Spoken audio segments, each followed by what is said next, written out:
Assalamualaikum warahmatullahi wabarakatuh. Bismillahirrahmanirrahim. Alhamdulillahilladzi hadana lihada wa ma kunna linahtadiya laula an hadana Allah. Asyhadu an la ilaha illallah wahdahu la syarika lah wa asyhadu anna Muhammadan abduhu wa rasuluhu la nabiyya ba'da. Allahumma shalli ala Muhammadin wa ala alihi wa ashabihi ajma'in amma ba'd. Puji dan syukur mari kita senantiasa panjatkan kehadirat Allah atas segala nikmat-nikmatnya. Kita masih dalam keadaan sehat walafiat. Salawat dan salam semoga senantiasa tercurahkan atas junjungan Nabi kita Muhammad SAW, beserta keluarga, sahabat, dan para pengikutnya. Mari kita buka pertemuan ini dengan bersama-sama membaca basmalah. Bismillahirrahmanirrahim. Pada kesempatan yang berbahagia ini, saya akan menyampaikan materi tentang keseimbangan pasar dan pembentukan harga. Kita sudah membahas tentang teori permintaan, teori penawaran. Maka selanjutnya kita akan membahas tentang keseimbangan pasar dan pembentukan harga. Nah, keseimbangan pasar adalah suatu kondisi pasar ya, yang menunjukkan pada tingkat harga tertentu, jumlah barang yang diminta sama dengan jumlah barang yang ditawarkan. Penentuan keseimbangan pasar atau istilahnya market equilibrium untuk menganalisis mekanisme penentuan atau pembentukan harga keseimbangan atau equilibrium price dan jumlah barang yang diperjualbelikan di pasar. Nah, penentuan harga adalah suatu proses dalam menetapkan harga dan jumlah barang yang disepakati oleh penjual dan pembeli dalam suatu transaksi di pasar. Terbentuknya harga di pasar merupakan hasil interaksi dari kekuatan tarik-menarik antara demand dengan supply atau antara permintaan dengan penawaran. Ya, jadi terbentuknya harga pasar itu merupakan hasil interaksi kekuatan tarik-menarik antara demand dan supply. Ya, artinya pembeli maunya harga sekian, misalnya 100. Penjual maunya harga 150. Nah, itu belum terbentuk harga pasar. Belum terharga pasar. Nah, kemudian kalau sudah ada kesepakatan ya antara demand dan supply, antara permintaan dan penawaran, baik harga maupun jumlah, maka terbentuklah harga ya, maka terbentuklah harga pasar. Nah, ada 3 cara dalam proses pembentukan keseimbangan dan kuantitas keseimbangan pasar. Pertama secara angka-angka dalam bentuk tabel, yang kedua secara grafis, dan ketiga secara matematis. Ini secara tabel ya. Nah, misalnya pada harga 10 ya, permintaan 300, penawaran itu 100 ya. Nah, kemudian harga 20, permintaan 250, penawaran 150. Nah, kalau kita lihat di sini ya, permintaan ini kan sesuai dengan hukum permintaan. Semakin tinggi harga, semakin rendah permintaan. Sedangkan di kolom ketiga, penawaran, itu sesuai dengan hukum penawaran, semakin tinggi harga, maka semakin banyak yang ditawarkan. Ya.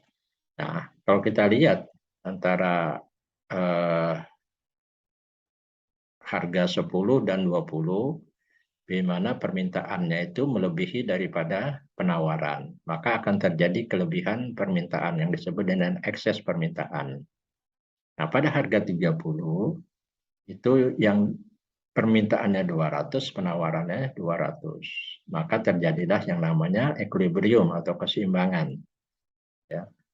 Jadi dengan harga 30, permintaannya 300, penawarannya 200. Artinya sudah sepakat ya.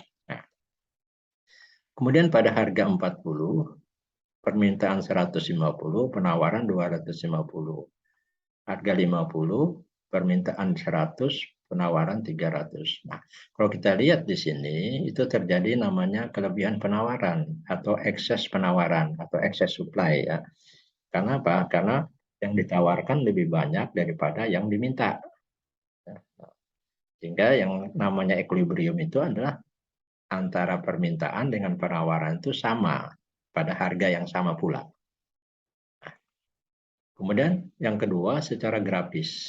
Ya, kalau kita lihat tabel-tabel tadi kita lihat yang merah ini adalah garis permintaan. Kita sudah tahu bahwa garis permintaan itu cirinya ada arah kiri, atas, ke kanan, bawah, di mana slope-nya negatif. Sedangkan kurva penawaran itu cirinya dari kiri bawah, kanan atas, dan slope-nya positif. Nah, ini titik koordinatnya. Titik koordinatnya itu mengikuti pada tabel tadi. Ya, pada tabel tadi. Nah, kalau kita lihat, equilibrium itu adalah perpotongan antara kurva penawaran dengan kurva permintaan.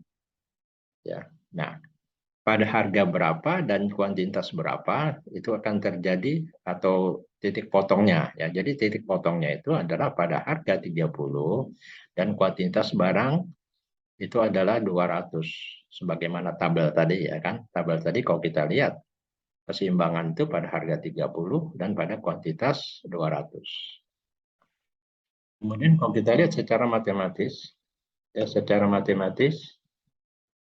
ya kita lihat fungsi permintaannya adalah D30 350 min 5P, fungsi penawarannya adalah 50 plus 2,5. Nah, pertanyaannya tentukan harga keseimbangan dan kuantitas keseimbangan. Jadi syarat keseimbangan, ya tadi syarat keseimbangan antara permintaan sama dengan penawaran. Nah, fungsi permintaan itu adalah 350 min 5P sama dengan 50 plus 2,5. Ya, ini fungsi permintaan, ini fungsi penawaran. Karena keseimbangan itu kan antara permintaan dengan penawaran sama. Nah, kita lihat di sini, ya, ini kita gabung semua P-nya, jadi 5P, ya, min 5P, ini pindah ke sini min 2,75P, ini pindah ke sini 350 yang tadinya plus menjadi min, jadi min 350 plus 50, maka 5 min 5 ya min 2,5P itu sama dengan min 7,5P sama dengan min 300 ya. Maka P sama dengan 40. Jadi harga keseimbangan atau harga P itu adalah harga 40. Nah, kemudian karena P-nya itu sudah kita dapatkan, maka kita tinggal mensubstitusi ya dari salah satu persamaan. Misalnya kita masukkan pada fungsi permintaan ya 350 min 5P, di mana P tadi adalah 40. Maka 350 min 5 kali 40. Ya, maka kita dapatkan hasilnya adalah 150. Maka yang dikatakan keseimbangan itu adalah pada harga 40 dan keseimbangan atau jumlah kuantitasnya ada 150. Nah, kalau kita substitusi ke fungsi penawaran juga sama. Ya, fungsi penawaran P-nya sudah 40 karena P ini merupakan harga keseimbangan. Ya, kita substitusi hasilnya juga 150. Jadi kuantitas keseimbangan equilibrium quantity Q-nya adalah 150 ya.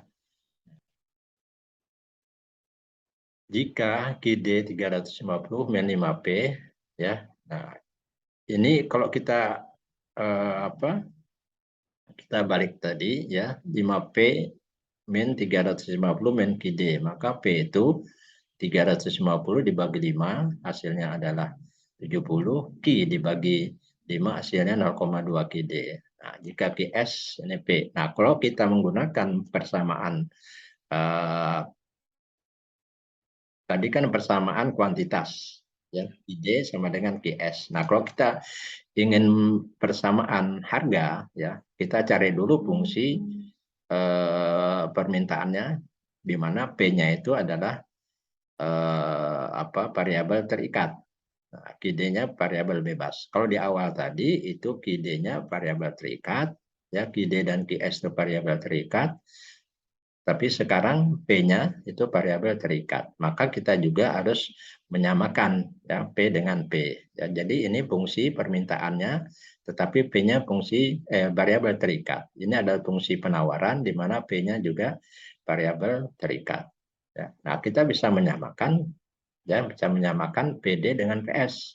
Jadi harus keseimbangan itu harus PD dengan PS, tidak boleh PD dengan QS. Ya. atau QD sama dengan PS tidak. Jadi kalau persamaan itu PD sama dengan PS. Nah, ini kita masukkan, kita substitusikan ya. Nah, kita dapatkan juga Q-nya itu 150. Dan kalau kita substitusikan ke salah satu fungsi, ya persamaan fungsi, maka kita dapatkan juga P-nya itu sama dengan 40. Ya, sehingga harga keseimbangan adalah 40 dan kuantitas keseimbangan adalah 150.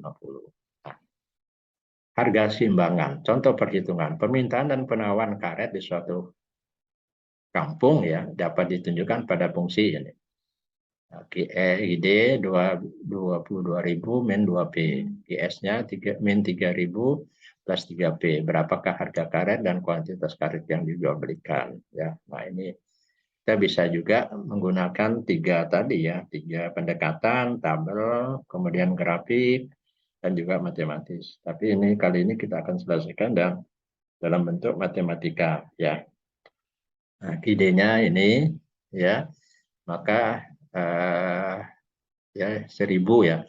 Jadi tingkat ini persamaannya ya, persamaannya ini adalah tadi ya apa IS-nya ya, ini adalah QD-nya, ini penawaran, ini permintaan ya. Jadi ini pindah ke sini jadi plus, ini pindah ke sini menjadi 25.000 sehingga P-nya 25.000 dibagi 5, 5.000. Nah, jadi harganya itu 5.000. Kemudian kita substitusikan ke salah satu permintaan QD atau QS. Nah, di sini adalah QD ya. Jadi 22.000 min 2P, di mana P-nya tadi 5.000. Ya, berarti 22.000 dikurang 2 dikali 5.000, 10.000. Maka QD-nya adalah 12.000.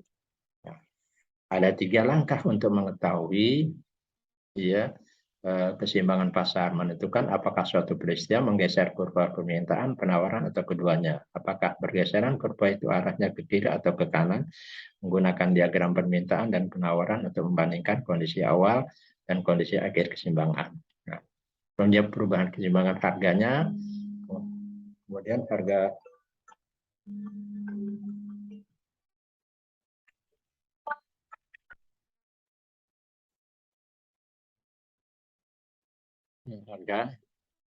kemudian faktor luar negeri, saya terus terdapat 4 kemungkinan pergeseran kurva ya, permintaan kurva berkurang, kurva permintaan bergeser ke kiri, permintaan bertambah, kurva permintaan bergeser ke kanan, penawaran bertambah, geser ke kanan, penawaran kurang, bergeser ke kiri.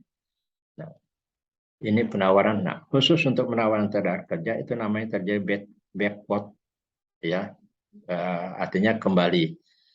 Nah, ini khusus untuk keseimbangan pasar ya, atau backward bending namanya. Jadi pertama naik penawaran itu, ya penawaran tenaga kerja, suatu saat stop dia akan berbalik. Nah, ini gimana ceritanya? Jadi kita lihat di sini ini upah ya, ini jam kerja. Orang kalau masih upahnya rendah, dia cenderung untuk menambah jam kerja. Pada titik tertentu dia stop, bahkan berbalik. Jadi dia tidak lagi menambah jam kerja, karena apa? Karena upahnya sudah tinggi.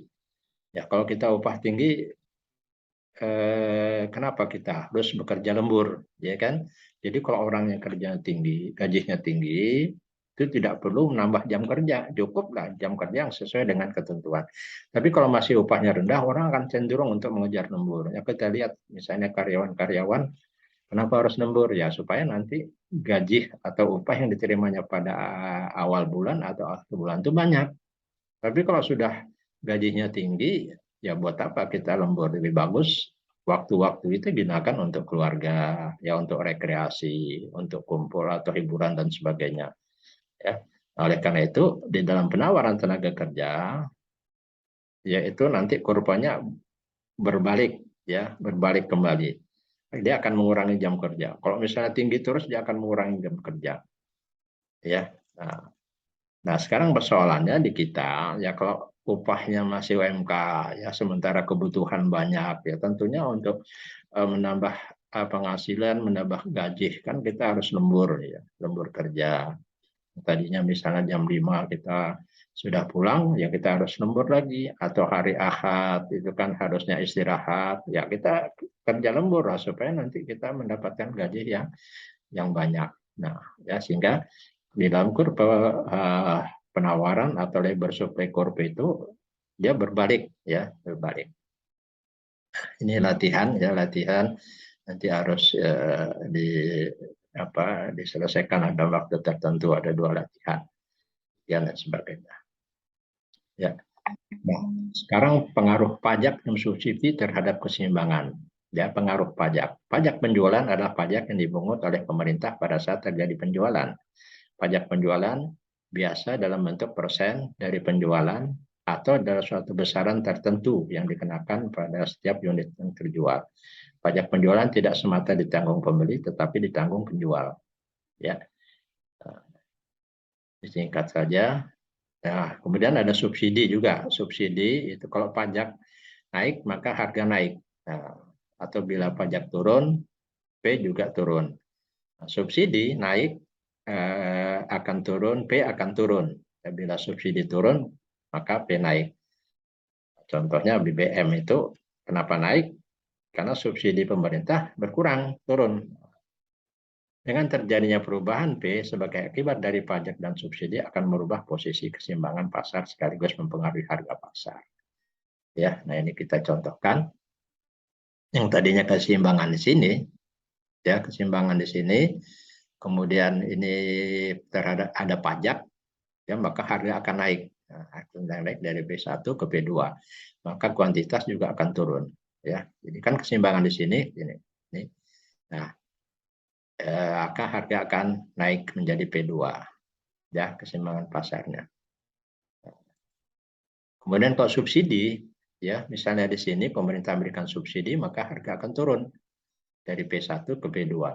Ya, ini keseimbangan lama, kemudian ini keseimbangan baru kalau subsidi. Makanya kalau BBM terus disubsidi pemerintah, ya jumlahnya bertambah, maka harga jual itu akan turun, harga BBM juga akan turun. Ya.